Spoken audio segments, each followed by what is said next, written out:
अजनबी की तरह क्या देख रहे हैं आप मुझे? मैं आपकी फिल्म की हीरोइन हूँ, रेशमा। रेशमा, तुम जिंदा हो? क्या मतलब? ये क्या कह रहे हो आप? रेखा, अभी अभी जो दिलीप सक्सेना आया था वो कह रहा था कि रेशमा का कत्ल हो गया है। क्या? कौन दिलीप सक्सेना? इनके बचपन का दोस्त। नहीं नहीं नहीं, वो मेरे बचपन का दोस्त नहीं है, वो तो सीआईडी इंस्पेक्टर था। कमाल की बात कर रहे हैं आप। रेशमा, कहीं ये सारा किस्सा तुम्हारा बनाया हुआ तो नहीं है? क्या? क्यों? क्या आज पार्टी का मजा किरकिरा करने का इरादा था तुम्हारा? ये क्या कह रहे हैं आप गराए मेहमान को? शायद इन्हें मेरा यहाँ आना अच्छा नहीं लगा होगा। ऐसी कोई बात नहीं है। अगर ऐसी बात ना होती तो मुझ पर इस तरह इल्जाम ना लगाया जाता। Anyway, thank you for the invitation and goodbye. देखा, वो गुस्से में चली गई। चली गई तो क्या हुआ? क्या फर्क पड़ता है? एक तरह से अच्छा ही हुआ।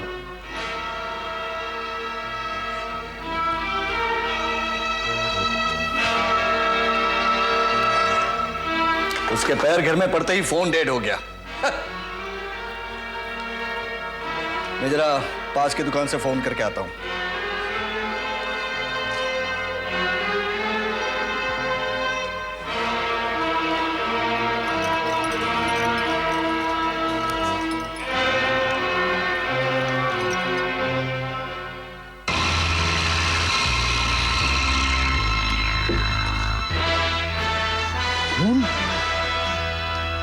रेखा! रेखा! रेखा! रेखा! क्या हुआ?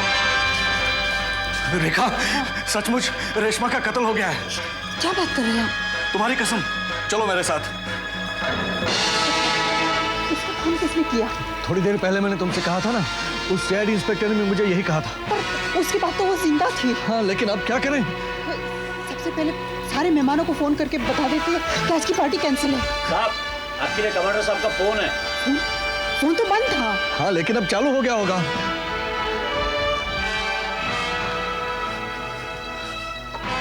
हेलो।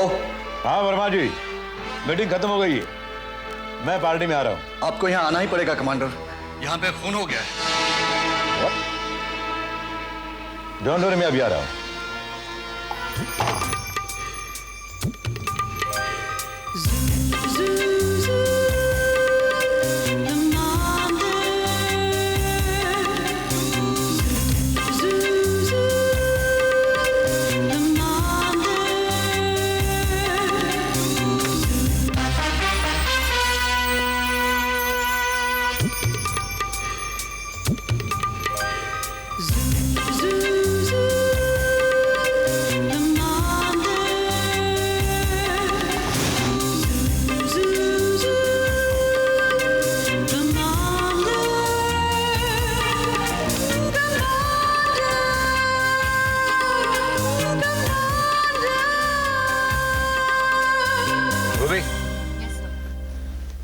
इस कार के और इस लाश के हर एंगल से फोटोग्राफ ले लो।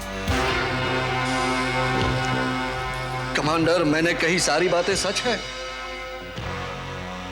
एक बात समझ में नहीं आती, कत्ल होने से पहले एक सीआईडी इंस्पेक्टर कत्ल होने की इत्तला देता है और उसके जाने के थोड़ी देर बाद हकीकत में कत्ल हो जाता है। यही तो समझ में नहीं आ रहा है। वैसे उसने मुझे उसका फोन नंबर दे के रखा है, आप चाहे तो उसे फोन करके पूछ सकते हैं।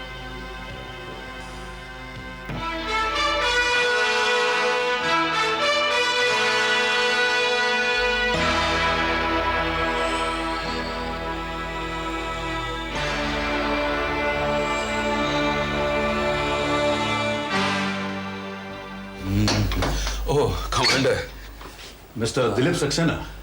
जी हाँ, मैं ही हूँ। अंदर आने के लिए नहीं कहोगे? आइए अंदर। मिस्टर सक्सेना जी। आप सीआईडी इंस्पेक्टर हैं? मजाक कर रहे हैं, मैं तो एक मामूली सा पेंटर हूँ। आज आप गिरीश वर्मा के घर गए थे? हाँ, गया था। उनकी और आपकी पहचान कब और कहाँ हो गई? हम तो बचपन के दोस्त हैं। तो आपने अपने आप को सीआईडी इंस्पेक्टर क्यों बताया? माफ कीजिएगा, आपकी कोई भी बात मेरी समझ में नहीं आ रही है। धीरे धीरे सब समझ में आ जाएगा। वर्मा जी के कहने के मुताबिक आपने खुद को एक सीआईडी इंस्पेक्टर कहा और रेशमा के कत्ल होने की इंफॉर्मेशन दी थी। रेशमा? कत्ल? ये आप क्या कह रहे हैं? कौन सी रेशमा? किसका कत्ल? मैं किसी को नहीं जानता। ये तो मैं तो वहां से एक दोस्त की हैसियत से वहां गया था। That's all। नहीं कमांडर साहब, ये झूठ बोल रहा है।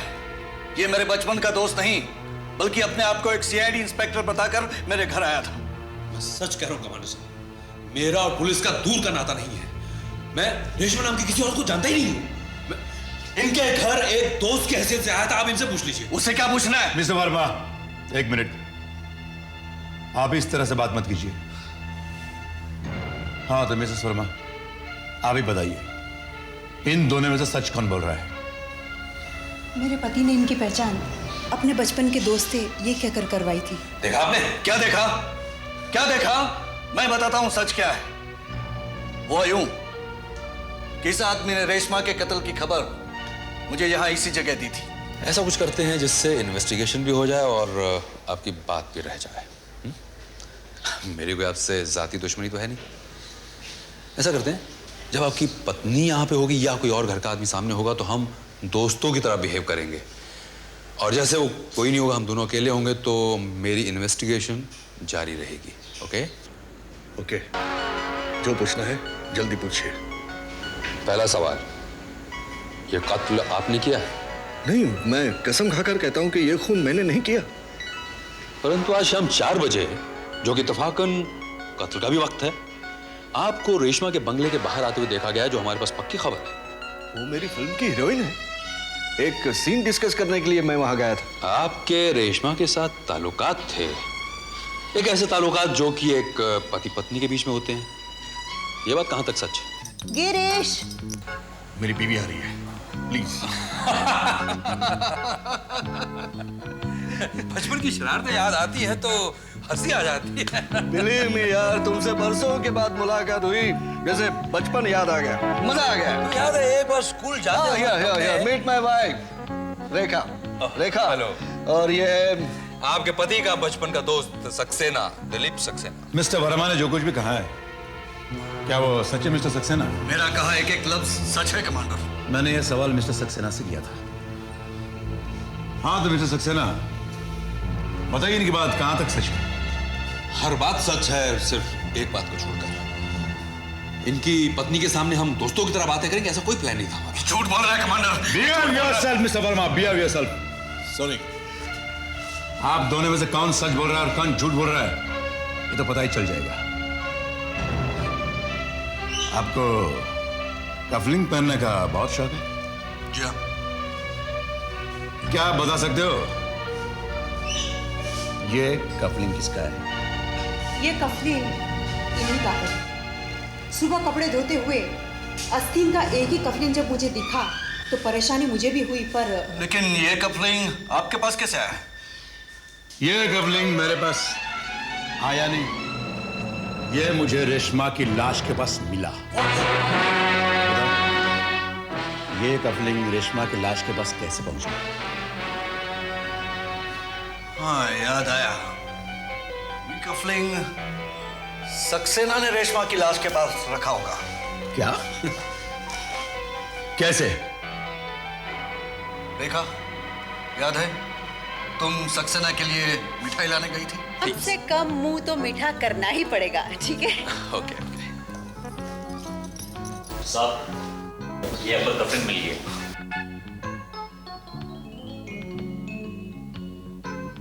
अरे आप तो एकदम घबरा ही गए। लाइए मैं मदद कर देता हूँ आपकी। कैसा रहा नाटक? भाई मैं तो हॉलीडे मूड में था, लेकिन क्या करता, हादसा ऐसा हो गया कि टूट गए तो। ओहो। गिरीश, मेरी वाइफ आ रही है, प्लीज। ओह। पता चला कमांडर, उस वक्त ये कफलिंग इसने जानबूझकर तोड़ा था। कफलिंग? कौन सा कफलिंग? ये तुम क्या कह रहे हो मेरे दोस्त? दोस्त? साले दुश्मन हो तुम मेरे दुश्मन। Mind your language, Mr. Verma, mind your language, please. Sorry. हाँ तो मिसेस वर्मा, आपके पति जो कुछ भी कह रहे हैं, क्या वो सच है? मेरे सामने इस तरह की कोई बात नहीं हुई।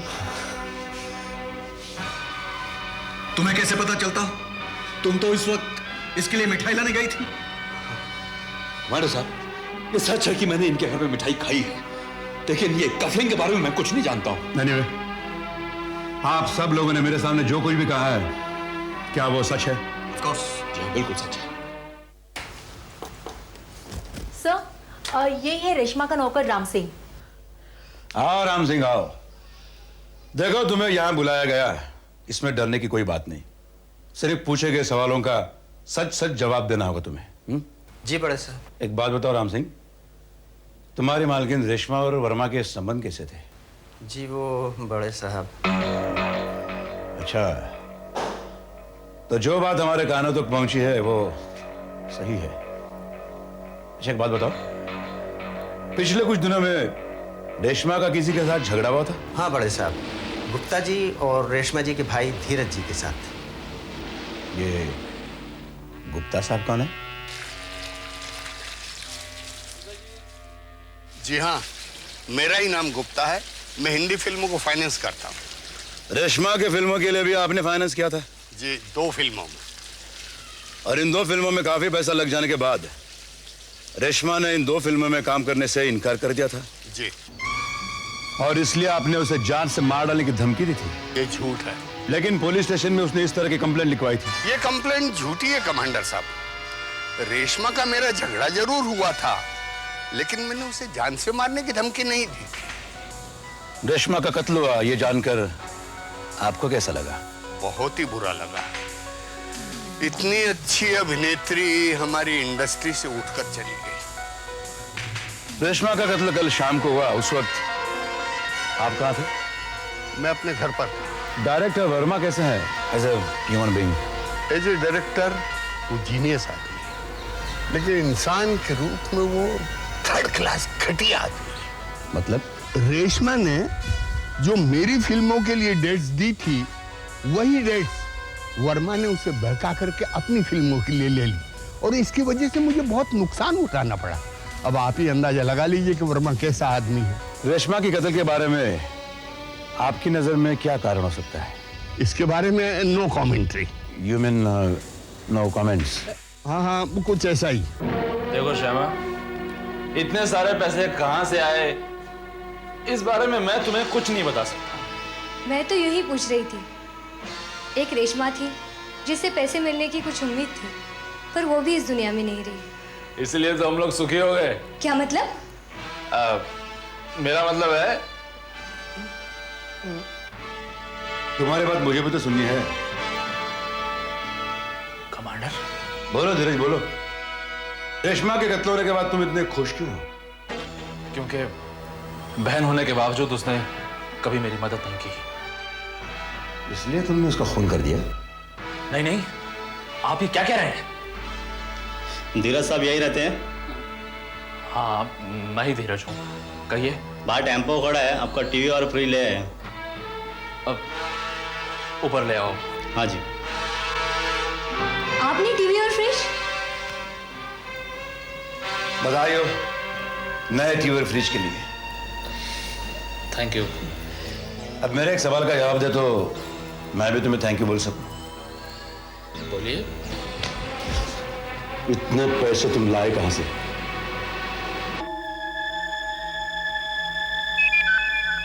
चलो अब इस बात पर आते हैं कि रेशमा का खून कैसे हुआ। रोबी,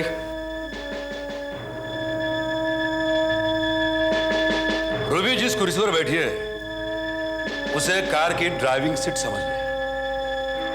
ड्राइविंग सीट को छोड़कर सारे दरवाजे के शीशे बंद थे। अब देखते हैं कातिल ने किस तरह हमला किया होगा।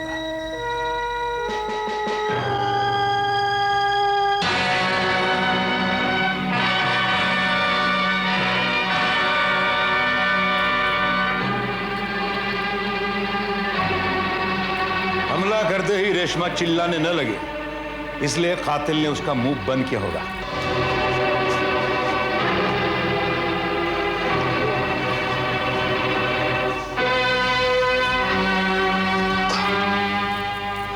रेशमा ने भी कातिल के हाथ से मुंह छुड़ाने की कोशिश की होगी और इसी स्ट्रगल में कातिल के हाथ का कपलिंग टूटकर गिर गया होगा। करेक्ट। इसका मतलब है खून वर्मा ने किया।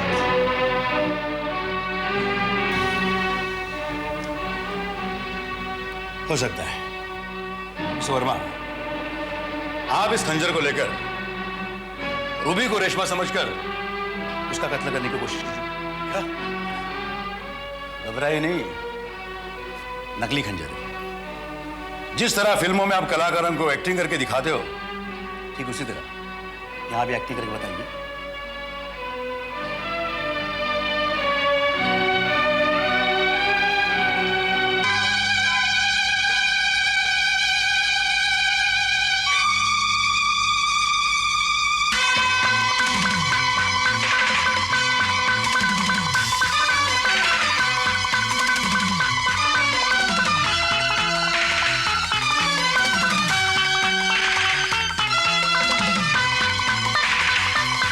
मिस्टर वर्मा, होल्ड इट, हिलना नहीं।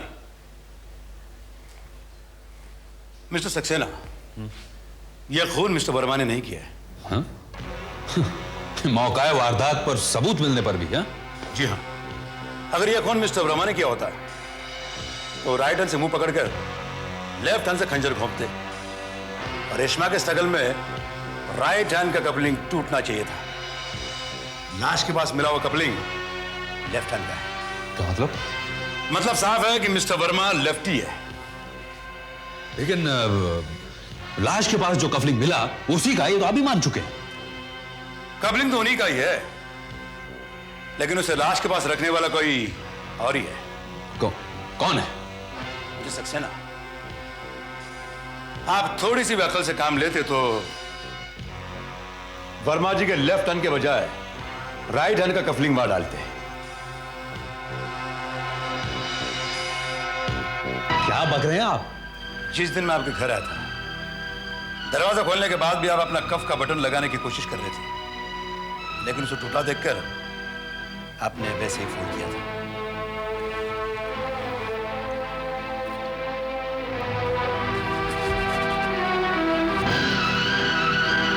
यह है वो बटन जो मुझे रेशमा के लाश के पास मिला था। धीरज, अब तुम शुरू हो जाओ। रेशमा से किस तरह ज्यादा पैसे ऐंठे जाएं, ये सोचते हुए मुझे रेशमा और वर्मा जी के संबंधों के बारे में पता चला। उनकी फोटो खींचकर उन्हें मैंने ब्लैकमेल करने की ठानी और इसी इरादे से मैंने रेशमा का पीछा किया।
वही गहने बेचकर धीरज अपना घर सजा रहा था। एक बेकार आदमी फ्रीज टीवी जैसे महंगी चीजें खरीदता है, इस बात ने मुझे शक में डाल दिया और मैंने धीरज को मुंह खोलने के लिए मजबूर कर दिया। सक्सेना साहब, आप कब मुंह खोलेंगे? कत्ल के वक्त खींचे गए फोटो दिखाने के बाद या अब बचा ही क्या है कुछ बोलने के लिए? सच है, ये कत्ल मैंने ही किया।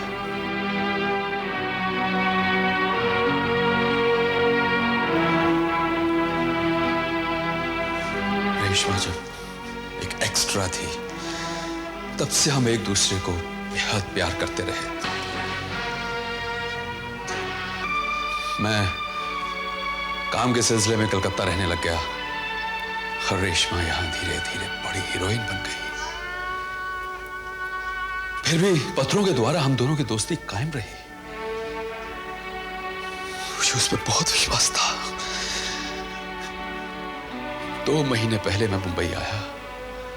मां बाप की मर्जी के खिलाफ रेशमा से शादी करना चाहता था।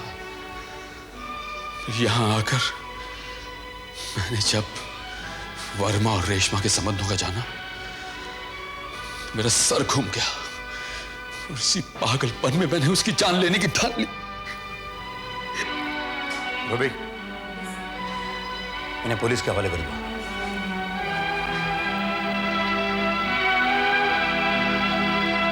मिस्टर वर्मा, एक बार दिल में आया कि इस कत्ल के केस में तुम्हें जबरदस्ती अटका दूं। कमांडर, अपनी पत्नी से धोखा करने वाले तुम्हारे जैसे इंसान को सजा मिलनी चाहिए।